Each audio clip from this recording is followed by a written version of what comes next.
Hello friends, we hope that you are learning and enjoying from our educational videos. Our today's video is on the topic probability, which is helpful for class 10th, 11th and for clearing basics of various competitive exams.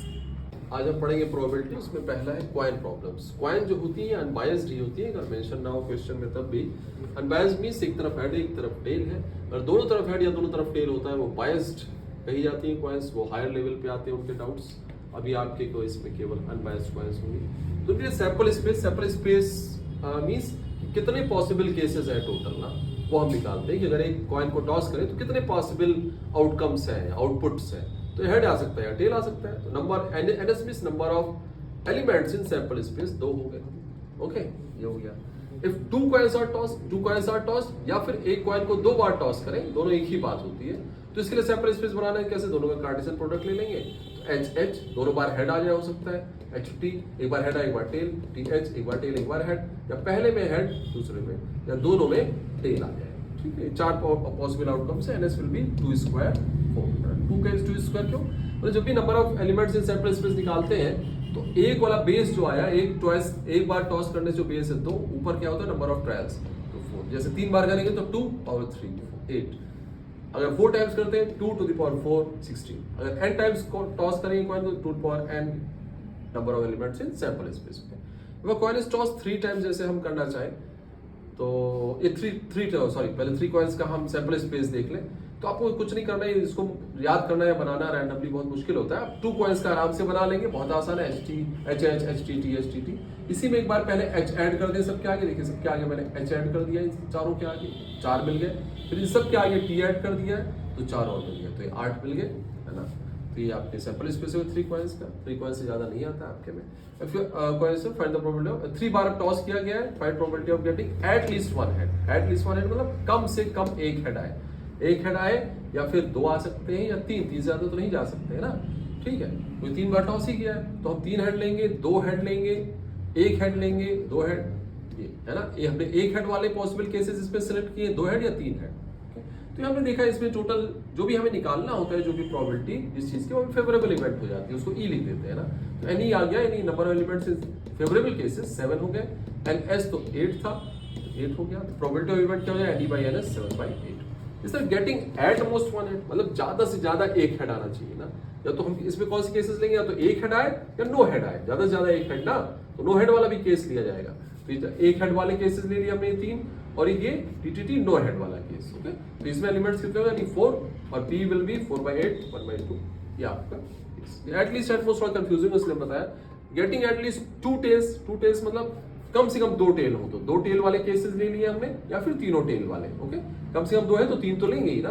तो any कितना हो गया 4, p will B 4/8 1/2 ना। Getting 2 heads, 2 head exactly. तो हमने वो cases लिए जिसमें 2 हेड, सारे के लिए सैंपल स्पेस यही है, इसको दोबारा नहीं मैंने बनाया, है ना। तो सारे के लिए सैंपल स्पेस वही है। तो 2 हेड्स मतलब वो केसेस लिए जिनमें 2 हेड्स थे, इनमें जहां 2 हेड्स थे वो ले लिए। तो 3 आए हमारे, तो NE will be 3, p will be 3/8। अब एक और है, एक game consist of tossing. Mister X से कोई गेम खेल रहे हैं, 3 बार कॉइन को टॉस करते हैं, और अगर तीनों बार सेम आता है, इस टाइम अगर सेम आउटपुट आता है तो जीतते हैं, अदरवाइज वो लूज कर देते हैं। सेम आने का मतलब या तो तीनों बार एच आए या तीनों बार टी, तभी वो जीतते हैं, अदरवाइज वो लूज कर देते हैं, है ना। तो सैंपल स्पेस बनाना था तो वैसे ही हमने पहले 4 का बना लिया, फिर चारों के आगे एक बार मतलब 2 बार टॉस करने पे 4 जो आता है उसका सैंपल स्पेस बना लिया, फिर उसके बाद आगे एक बार एच ऐड कर दिया, एक बार टी, आसानी से बन गया, है ना। अब अगर लूज करते हैं, हमारी इवेंट क्या है कि mister x will lose the game. तो ई के लिए फेवरेबल केस क्या है, एच और टी हटा दीजिए, जितना बचा वो सारे उसके लूज करने के फेवरेबल केसेस हैं। तो ये उसके फेवरेबल केसेस 6 बन गए लूज करने के ना। ये केवल ना, ये आने पे केवल जीतता है, otherwise he loses the game. तो 6 आ गए, p will B n e by ns 6/8 3/4। This is the answer. हम प्रोबेबिलिटी में पढ़ेंगे डाई और डाइस प्रॉब्लम। डाई कब बोलते हैं, जब एक सिंगल डाई होती है तो सिंगल डाई, 2 डाई हो जाती है तो उन्हें डाइस बोलते हैं। Dice is the plural for die, ये समझ लीजिए ना। तो single unbiased die is rule. Unbiased die का क्या मतलब हुआ कि अगर 6 फेज डाई है तो 1 2 3 4 5 6 सारे नंबर्स एक बार लिखे हैं, तो सारे के हैपनिंग चांसेस क्या है, इक्वली लाइकली है। मतलब कहा जाए नंबर 1 आने के चांसेस क्या है तो 1/6, 2 आने के 1/6, मतलब कोई नंबर रिपीट नहीं हो रहा है, ये ध्यान लीजिए। कभी एग्जाम में अगर कहें कि ऐसी डाई है जिसमें 1 2 2 3 4 5 6 लिखा है तो 2 2 दो बार आ गया तो अनबायस्ड डाई हो जाएगी ना, उसमें 2 के आने के चांसेस ज्यादा हो जाएंगे। यहाँ क्या है, अनबायस्ड डाई है तो 1 2 3 4 5 6 इसका सैंपल स्पेस होगा और सब all events are equally likely. मतलब कहा जाए what is the chance of getting 1/6, 2 1/6, getting 3 1/6, सबका ठीक है। ऐसे पूछते हैं what is the chance of getting prime number, तो 2 3 5 आपके फेवरेबल केसेस हो गए, यानी 3 cases favourable, 3 by total cases है 6 3/6। What is the chance of getting even, 2 4 6 आपके इवन हो गए, 3 केसेस इवन हो गए, 3/6 हाफ। ओके, इस तरीके से सिंगल पे आ सकता है, बहुत इजी क्वेश्चन आएगा तब। ओके, अदरवाइज क्या होता है कि 2 डाइस का ज्यादा आता है। 2 डाइस आर रोल्ड, तो 2 डाइस आर रोल्ड तो उसका जो सैंपल स्पेस बनाएंगे हम कैसे बनाएंगे, एक डाई का जो है उसको कार्टेशियन प्रोडक्ट ले लेंगे दोनों का, आराम से 2 डाइस रोल्ड का आ जाएगा। तो 1 के साथ सबको लेंगे 1 2 3 4 5 6, ये बन गया 1 1 1 2 1 3 1 4। फिर 2 के साथ सबको लेंगे 2 1 2 2 2 3, ये बन गया। 3 के साथ सबको लेंगे 3 1 3 2, ये बन गया। 4 के साथ तो 4 1 4 2 4 3, ये बन गया। 5 के साथ 5 1 5 2, ये देखिए बन गया। 6 के साथ 6 1 6 2। तो टोटल हम देखते हैं कि 36 आते हैं outputs, type of outputs in sample space. Okay, 2 dice are rolled, है ना। अब इन पे ध्यान दीजिए, जो मेन प्रिंसिपल डायगोनल के जो एलिमेंट्स हैं 1 1 2 2 3 3 4 4 5 5 6 6 है, रिपीटेड है, इनका अलग से नाम दिया जाता है डबलेट्स। पूछा जाएगा what is the probability of getting a doublet, तो हमारे फेवरेबल डबलेट कितने 6, टोटल केसेस 36, तो 6/36 1/6। ओके, अब एक और है, अगर मैं 2 टाइप से ले लूं, एक ए है जो number appearing on top of first die, मतलब 1 1 1, ये अगर ए ऐसा नंबर है जो ऑन फर्स्ट डाई है उन पे अपीयर हो रहा है, बी है number appearing on top on second die, second मतलब बाद वाला, ये बाद वाले। ओके, तो अगर मैं देखूं इधर के जो नंबर्स है, इस प्रिंसिपल डायगोनल के जो इधर के नंबर्स हैं उनके लिए a upon b क्या है, ग्रेटर देन 1, यानी पहला नंबर दूसरे नंबर से बड़ा है। और जो प्रिंसिपल डायगोनल के इधर वाले नंबर्स हैं उनके लिए a upon b क्या है, लेस देन 1, यानी पहला नंबर दूसरे से छोटा है। ओके, तो कभी कभी आता है probability of getting a upon b greater than 1, greater than 1 ये हो गया। अभी ग्रेटर देन वाले कितने केसेस है, 15, आप काउंट कर सकते हैं, 15/36 5/12। और कहा जाए probability of getting a by b less than 1, तो इधर वाले केसेस है, ये है 15/36 5/12। अगर probability of getting a by b equals to 1 पूछा जाए तो ये वाले केसेस है जहां a upon b equals to 1 है, 6/36 1/6। ओके, ये भी बड़ा अच्छा सवाल है। इसके बाद in a simultaneous throw of a pair of dice find probability of getting 8 as the sum. जैसे आपसे पूछा जाए 8 एज द सम, अब आप इसे बैठ के निकाल लेंगे 8 किन केसेस में आ रहा है, कहाँ ऐड करेंगे, तो उसका एक शॉर्टकट ट्रिक है, आप ऊपर एक टेबल ये बना लीजिए, बहुत आसान सी टेबल है। सम आप लिख लीजिए, सम सबसे कम क्या आ सकता है 1 1, सबसे ज्यादा 6 6 12, बीच के सारे नंबर सम आएंगे, मतलब 2 3 4 5 6 7 8 9 10 11 12, ये सम हो गए। अब नंबर ऑफ केसेस 2 कितने केसेस में आता है 1 1, 3 कितने केसेस में आता है 2, तो आपको कुछ नहीं करना है, नंबर 1 से 6 तक लिख दीजिए, 1 2 3 4 5 6, फिर 5 4 3 2 1, ये नंबर ऑफ केसेस हो गए। मींस 2 हमारा 1 केस में आएगा, 5 4 केसेस में आता है, 8 5 केसेस में आता है, ये है मतलब इसका ना। जैसे पूछा गया ऐड 8 एज द सम, तो हमें सीधे मिल गया 8 कितने केसेस में आता है 5 केसेस में, तो फेवरेबल 5 हो गया, टोटल 36। ऐसे पूछा गया सम ग्रेटर देन 9, तो 9 से बड़ा सम कौन कौन से 10 11 12, फेवरेबल केसेस होंगे क्या है 3 2 1, यानी 3 + 2 + 1 6, तो आ गया 6/36 1/6। Sum less than 7, less than 7 कौन सी केसेस में है, ये सारे है ना, तो इनको ऐड कर लीजिए, 5 4 9 3 12 2 3 15 15/36 5/12। Okay, is a doublet, doublet कितने केसेस में आता था 6 केसेस में, 6/36 1/6। ये है डाइस प्रॉब्लम। प्रोबेबिलिटी में आज हम देखेंगे कार्ड प्रॉब्लम्स। कार्ड वही प्लेइंग कार्ड्स जो खेले जाते हैं, हिंदी में ताश के पत्ते बोला जाता है, वही है ना। अगर रैंडम हम प्लेइंग कार्ड्स के एक डेक या पैक उठाते हैं तो उसमें 52 कार्ड्स होते हैं टोटल, है ना। ये जोकर्स वगैरह नहीं काउंट किए जाते हैं, केवल वो कार्ड जो प्लेइंग में काम आते हैं वो 52 कार्ड्स होते हैं। उसमें से आप देखेंगे 26 रेड होते हैं और 26 ब्लैक होते हैं। ओके, बराबर बराबर ना, 26 लाल 26 काले। अभी जो 26 थे इनको ये 26 से टोटल 50, तो इनको 4 स्वीट्स में चेंज बांटा गया। उसके बाद 4 स्वीट्स कौन से, hearts diamonds spades clubs. Hearts diamonds red होते हैं, तो रेड के 2 पार्ट्स हो गए हार्ट्स एंड डायमंड्स। इधर ब्लैक के 2 पार्ट्स हो गए स्पेड्स एंड क्लब्स, तो 4 स्वीट्स हो गए, 2 स्वीट्स रेड है, 2 स्वीट्स ब्लैक है। अब हर स्वीट में क्या होता है, ये जैसे 13 कार्ड्स का स्वीट है ये एस, तो 13 कार्ड्स में क्या होगा, सॉरी हार्ट्स 13 कार्ड्स का स्वीट है, उसमें से एक तो एस होगा, जिसे इक्का बोलते हैं, एस हो गया। फिर 1 से 10 तक नंबर्स होते हैं, फिर 11, 12, 13 कार्ड कौन सा होता है? 11वें कार्ड को जैक बोलते हैं, 12th कार्ड को क्वीन और 13th को किंग। तो इस सब में यही होगा, मतलब एस अगर एक इसमें 1 की जगह एस आता है ना, ये 2 से 10 होगा, 2 to 10 होगा ना,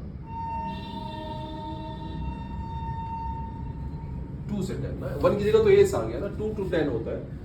अब ये jack queen king, jack queen king, तो देखा जाए हर कार्ड अगर हम देखें एस कितने होंगे टोटल 4, उसमें से 2 रेड 2 ब्लैक, 2 कितने होंगे 4, 2 रेड 2 ब्लैक। ओके, इसी तरह जैक देखा जाए there will be 4 jacks, 2 red jacks 2 black jacks, queen भी ऐसी 4 हो गई, किंग भी ऐसी 4 हो गए, तो हर कार्ड 4-4 होगा ना, उसमें 2 ब्लैक 2 रेड। Okay clear. अब इनमें से फेस कार्ड्स बोला जाता है। आप अगर कार्ड्स देखेंगे तो जैक क्वीन किंग में फेस बना होता है ना, अगर आपने देखा हो, इसलिए उन्हें फेस कार्ड बोलते हैं।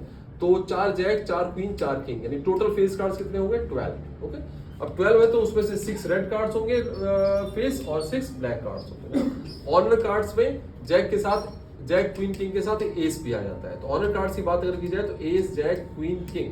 अब टोटल ऑनर कार्ड्स कितने होंगे? एस भी 4 होगा, जैक भी 4, क्वीन भी 4, किंग भी 4, तो टोटल हो गए 16। उसमें से रेड ऑनर कार्ड्स कितने हो जाएंगे 8 और ब्लैक ऑनर कार्ड्स 8 हो जाएंगे। ओके, ये बेसिक्स हो गया अबाउट द कार्ड्स। अब एक प्रॉब्लम है कि one card is drawn from a pack of well shuffled cards है, find probability of that card drawn is an ace, है ना।